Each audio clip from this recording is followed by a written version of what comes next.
ça partait moins bien de la raquette aujourd'hui.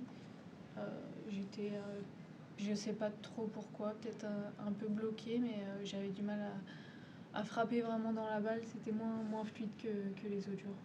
Est-ce que c'est parce que justement, inconsciemment peut-être, il y avait la possibilité d'aller en huitième de finale, que c'était un tour jouable, et que du coup on se dit, on se donne moins le droit de rater?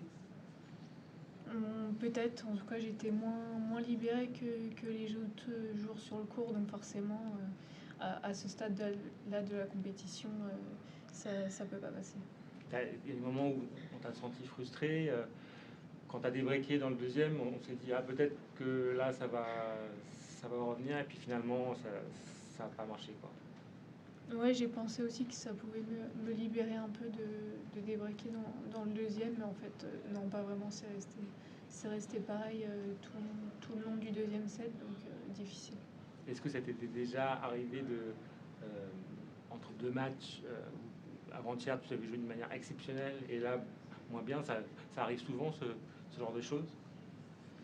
Bah, c'est tellement de matchs différents, des conditions tellement différentes que bah, ça arrive forcément. On sait que d'un jour à l'autre, c'est pas la même chose. Donc je m'y attendais, mais pas forcément à ce point-là. Et est-ce que malgré tout tu vas repartir en Australie avec du positif?